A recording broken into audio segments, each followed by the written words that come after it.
Hi, welcome to Spoiler Lab. In the year 2041, 97% of the people in poverty go through a variety of trials to find themselves among the 3% of the wealthy. Today we will recap the 2016 series 3%.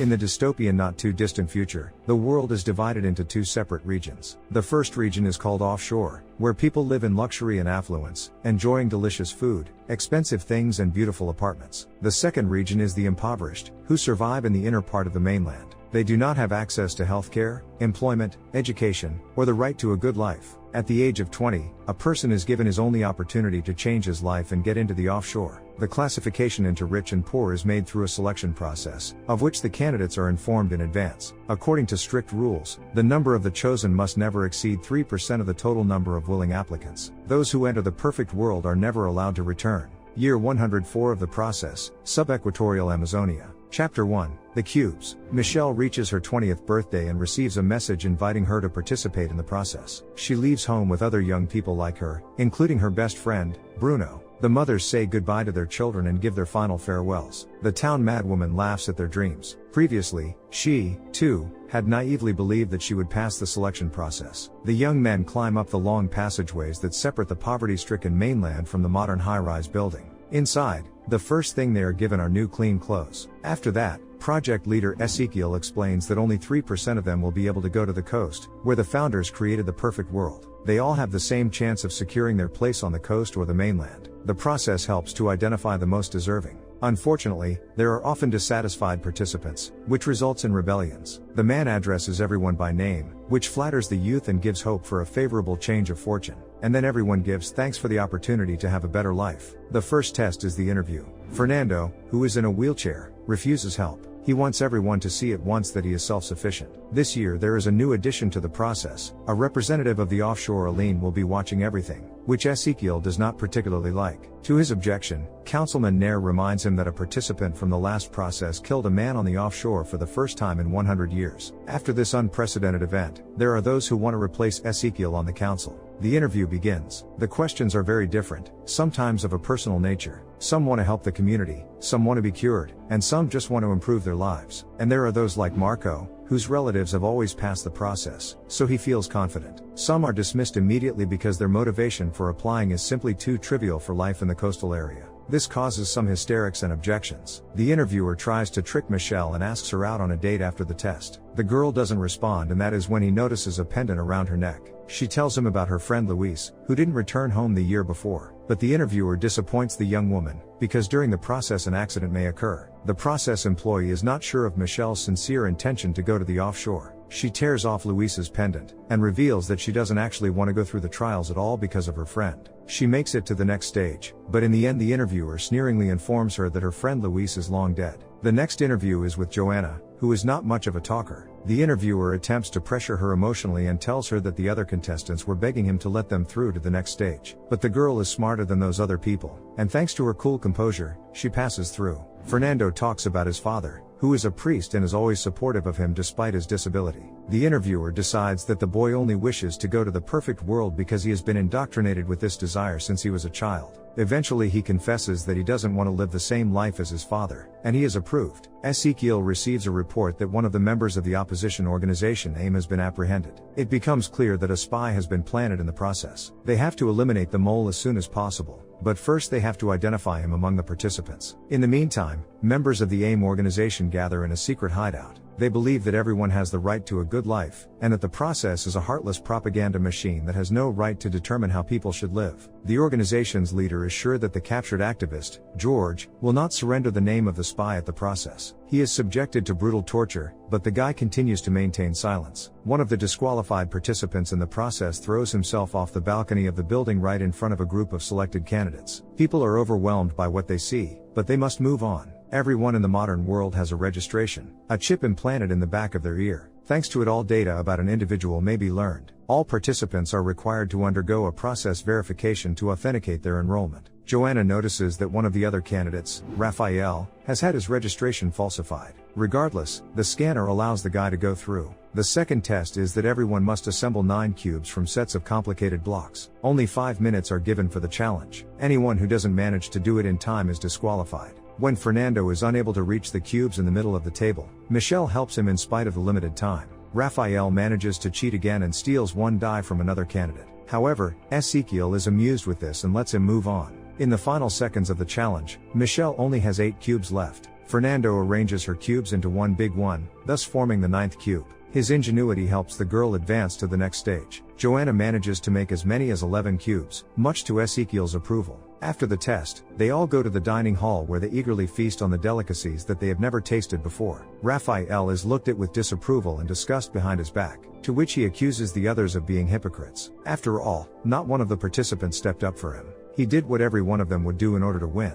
He provokes one of the other guys and a fight ensues, with several other contestants joining in. The fight is brought to a halt by Alvarez. Joanna realizes that Raphael's provocation has led half of those present now to consider him a victim. She suggests that they become friends and stick together. Aline tries to get Ezekiel to talk and get information out of him. She expresses sympathy to him about the incident with his wife. The man becomes furious and says he has no intention of discussing his private life. At this time, the employee who was assessing the guy who jumped off the balcony comes in. The man worries about her, because such candidates are pathetic weak people, and she is a valuable person. He suddenly dips her head into the water and holds her down until the woman begins to suffocate. With this, he reminds her of the proximity of death and only they can decide who gets to live and how. The instructor thanks him for teaching her, much to Aline's amazement. Later, Michelle and Bruno have their eyes taped shut and are taken to a back room, as the offshore suspects that one of them is an infiltrated agent of the revolutionary group AIM. They have received intelligence that the mole resides in the same building as the friends. Unless the girls betray the spy, they will both be killed. They are frightened, but neither of them wants to admit that they are connected to the underground. Michelle asks Bruno to confess and save her life, but her friend is adamant and assures her that she is not a member of AIM. When the interrogator gives them time to think, Michelle convinces Bruno to attack her together, because it is the only way to survive. She herself recalls her older comrade's admonition about how to answer interview questions correctly.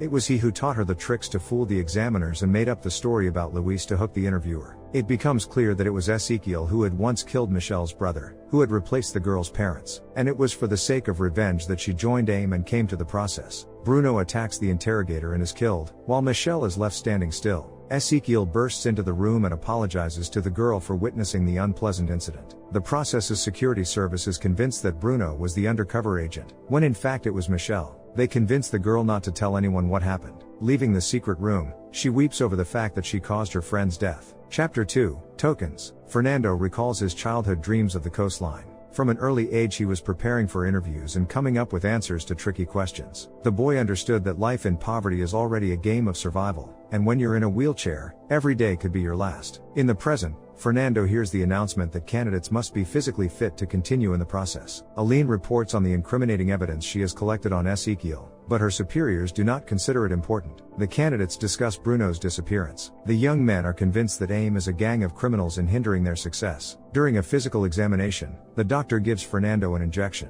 Thanks to it, he can feel his legs again for a few seconds. The doctor informs him that modern coastal medicine can cure his ailment, but to do so he must first pass the process. He shares this information with Michelle, but he cannot understand his feelings. He has already gotten used to his illness and learned to accept it, and now he has a chance to change everything. This adds to his motivation to complete the process. The third challenge begins, a staged crime scene set up in a coastal apartment. The group must analyze the location and figure out what happened here. The participants examine every detail in the room, trying to find a clue. Michelle finds an obscure chemical formula. Joanna does not take part in the search and immediately lies down on the couch. This crime scene unfolds at the dinner table. At first it appears that the woman mannequin simply choked, but Fernando believes she was poisoned by the housewife and makes a convincing argument for her version. He notices that one of the couple has dirt on their shoes. This means that they have come to visit. In critical situations, people reach for someone who is close to them, and the victim had her eyes on her landlord rather than her husband. They may have been lovers, as the wife found out and poisoned the guest's food. Her indifferent gaze during her rival's final agony only confirms the boy's theory. Raphael laughs at his version,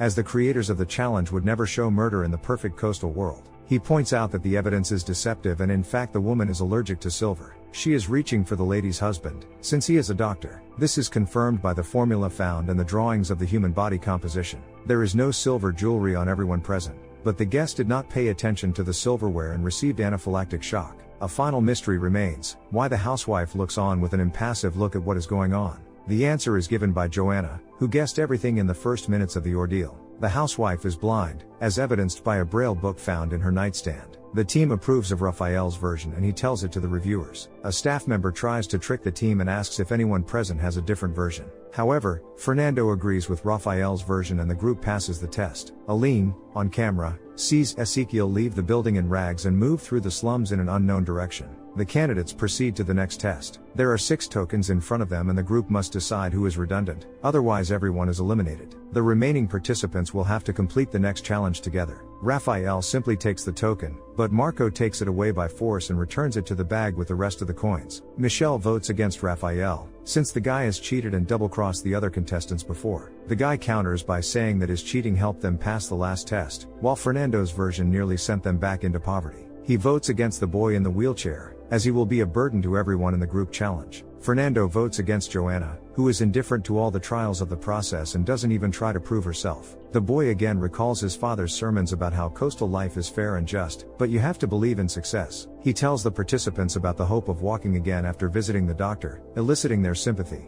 Aline continues to follow Ezekiel, but he skillfully hides from the cameras. In one alleyway, he accidentally drops some fruit and a small part of his face gets caught in the lens. Back in his office, he makes sure that the scanners didn't recognize his face and cleans up the camera footage. Ezekiel meets Aline as if nothing had happened, and she reports to the management that once a week the man goes to a certain place on the mainland. Except none of the footage shows his face and she is ordered to find out the man's secret. Michelle suggests drawing lots to decide who leaves the team. Agatha gives up her scarf and Marco rips it apart. The shortest piece of fabric goes to Joanna, but the girl surprises everyone again and moves on with the last token in her hands. Analyzing the notes, Ezekiel notices how at the beginning of the challenge Joanna takes the token from the bag instead of leaving it there like all the other contestants. Her slyness pleases the project leader and he asks an assistant to find more information about the contestant. Fernando admits to Michelle his weakness to the other candidates, but she disagrees. She tries to convince him that the process is doing all this to him, but the boy believes that it is, on the contrary, giving him a chance at a better life. Chapter 3, The Corridor. Nair tells Ezekiel about Aline's surveillance. The next test begins. The group must pass through a tunnel together. Suddenly, a gas that causes hallucinations is released. People have to overcome their fears. Everyone sees something different. Michelle is confronted by Ezekiel, who calls her an agent of the AIM.